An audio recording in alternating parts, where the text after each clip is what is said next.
Hello மக்களே, these unbox ஒரு நம்ம இன்றைக்கி பார்க்க போகிறது ஒரு சூப்பரான சுழியம் தான் பார்க்க போகிறோம். வாங்க இன்க்ரீடியன்ஸ் நோட் பண்ணிக்கோங்க.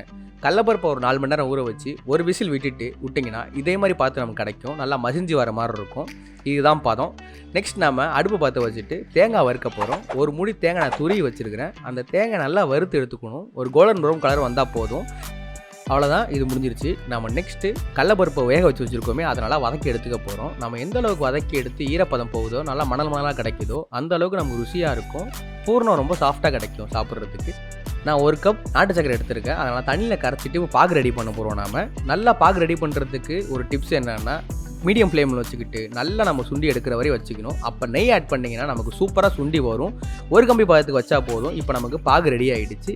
இந்த ஸ்டேஜில் வறுத்து வச்சுருக்க தேங்காய் ஆட் பண்ணிக்க போகிறோம். அப்படியே ஒரு 4 ஏலக்காய் பொடி பண்ணி வச்சுருக்கேன். அதையும் ஆட் பண்ணிவிட்டு இப்போ நான் வதக்கி வச்சுருக்க கடலப்பருப்பையும் சேர்த்துட்டு நல்லா மிக்ஸ் பண்ணி எடுத்துக்கணும்.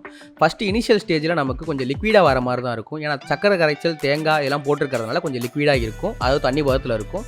ஸ்லிம்லேயே வச்சு நம்ம வதக்கிக்கிட்டே இருந்தோம்னா இதே மாதிரி பார்த்து கிடைக்கும். ஒரு 1/2 மணி நேரம் ரெஸ்ட் விட்டதுக்கு அப்புறமேட்டுக்கு லட்டு பிடிக்கிற அளவுக்கு நமக்கு கரெக்டாக பதம் கிடச்சிரும். கையில் கொஞ்சம் நெய் தடவிக்கிட்டு இதே மாதிரி சின்ன சின்ன லட்டாக நாங்கள் பிடிச்சி எடுத்துக்கிட்டோம்னா நமக்கு உள்ளே வைக்கிற பூர்ணம் ரெடி. இப்போது மாவு கரைச்சி எடுத்துக்க போகிறோம். 1 கப் இட்லி மாவு, 1/4 கப் நான் மைதா மாவு ஆட் பண்ணியிருக்கேன். இதோட சேர்த்து தேவையான அளவு உப்பு சேர்த்துக்கோங்க. ஆல்ரெடி இட்லி மாவில் உப்பு இருக்கிறதுனால கொஞ்சம் பார்த்து உப்பு சேர்த்துக்கோங்க. இதோட 1 ஸ்பூன் நம்ம சோடாப்பு சேர்த்துக்க போகிறோம். 1 ஸ்பூன் சோடாப்பு சேர்த்துட்டு கொஞ்சோண்டு தண்ணி தெளித்து நம்ம நல்லா தோசை மாவு பதத்துக்கு கரைச்சி எடுத்துக்க போகிறோம். ரொம்பவும் பேட்டர் தண்ணியாக இருந்துடக்கூடாது, திக்காக இருந்துடக்கூடாது. தண்ணியாக இருந்தால் என்ன குடிச்சிரும், திக்காக இருந்தால் சரியாக வேகாது. இந்த பதத்தில் இருந்துச்சுன்னா நமக்கு பர்ஃபெக்டாக இருக்கும். இப்போ நம்ம பொரிச்சு எடுக்க போகிறோம். ஒரு 1/4 லிட்டர் எண்ணெய் யூஸ் பண்ணியிருக்கேன், கடலை எண்ணெய். இப்போ ஒரு பாலை நம்ம பிடிச்சி போட்டோம்னா அழகாக வெந்து வரும். அடுப்பு மீடியம் ஃப்ளேம்லேயே வச்சுக்கோங்க. அப்போ தான் மொறுமொறுப்பாகவும் உள்ள சாஃப்டாகவும் நமக்கு கிடைக்கும். சரியா ஒரு 30-40 செகண்ட் விட்டால் போதும். நம்ம மீடியம் ஃப்ளேமில் வச்சு பொரிச்சோம்னா சுழியம் நமக்கு கரெக்டாக ரெடி ஆகி வந்துடும். இப்போ நமக்கு சுழியம் ரெடி ஆகிடுச்சு. இதை கண்டிப்பாக டேஸ்ட் பண்ணி பாருங்கள். சூப்பராக இருக்கும் சாப்பிட்றதுக்கு.